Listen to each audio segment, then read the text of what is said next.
पनवेलकरांचा आवाज बुलंदपणे पोहोचवणारे विधान परिषदेचे कर्तव्यदक्ष आमदार विक्रांत पाटलांनी आपली प्रभावी मोहोर नागपूरच्या हिवाळी अधिवेशनात उमटवली आहे. अधिवेशनातील कामगिरीची माहिती जनतेपर्यंत पोहोचावी यासाठी विक्रांत दादांनी पनवेलमध्ये पत्रकार परिषदेचं आयोजन केलं होतं.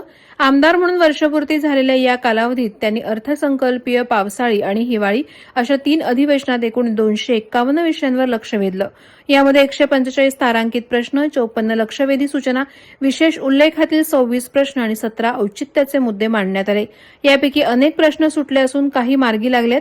नैना प्रकल्पातील दिरंगाईवर त्यांनी तीव्र नाराजी व्यक्त करत शेतकऱ्यांना विश्वासात घेऊन समन्वयाने प्रश्न सोडवण्याची भूमिका मांडली. नवी मुंबईत 17,000 घरांसाठी लॉटरी प्रक्रिया लवकरच पूर्ण होणार आहे. सिडकोच्या या घरांच्या किमतींमध्ये 10% कपात करण्याचा निर्णय त्यांच्या पाठपुराव्यामुळे झाला असून यामुळे सर्वसामान्यांचं घराचं स्वप्न सुलभ होणार आहे.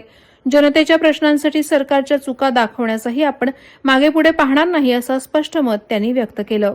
जनतेच्या डोळ्यातले अश्रू पुसणं, त्यांच्या विकासासाठी आणि उद्धारासाठी काम करणं, मला वाटतं आमदार म्हणून ही जबाबदारी आपली असते. ते जबाबदारीचं भान असलं की आपोआप असं काम आपल्या हातून घडत राहतं.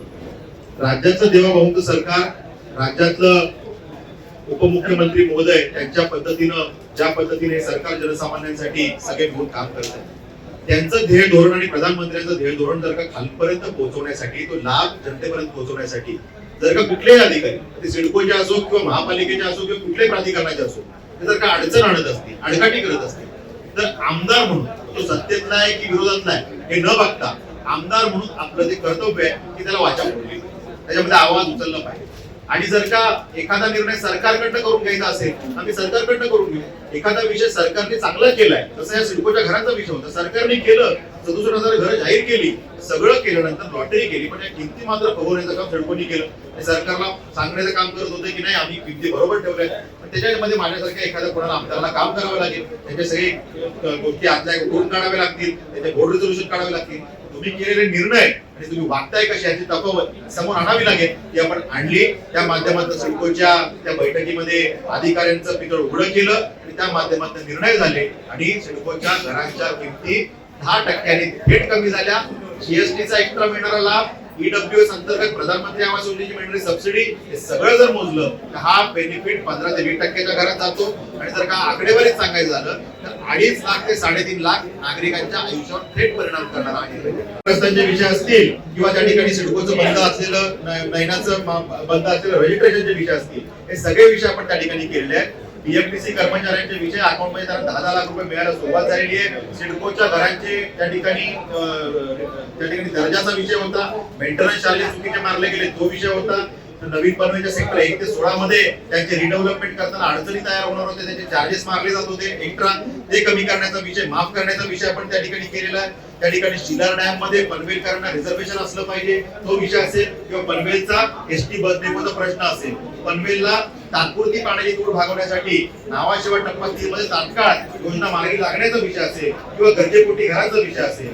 जमीन अधिग्रहित करताना सिडकोने शिक्के मारले पण जमीन अजून घेत नाहीत, मोबदलाही देत नाहीत, हा विषय असेल. त्यामुळे जमिनीवरचे शिक्के काढा, नाही तर आमच्या ग्रामस्थांना त्या ठिकाणी मोबदला द्या, हा विषय असेल. त्या ठिकाणी जिथे जिथे मॅनग्रोव्ह आहेत ते मॅनग्रोव्ह पार्क तिथे डेव्हलप व्हायला पाहिजे. त्या ठिकाणी सिडकोच्या माध्यमातून चांगले थीम पार्क, सेंट्रल पार्कच्या त्या ठिकाणी व्हायला पाहिजे, अशा पद्धतीची मागणी असेल. किंवा कोस्टल रोड आपल्या खारघरच्या मार्गे खांदा कॉलनी पनवेल पर्यंत यायला पाहिजे आणि पनवेलकरांची ट्रॅफिक समस्या, पनवेल सायन महामार्गावरचा ताण कमी व्हायला पाहिजे, हा विषय असेल. मेट्रोचं जाळं तयार करण्याचा विषय असेल, किंवा त्या ठिकाणी तळोजामध्ये पार्किंग प्लॉट आणण्याचा विषय असेल.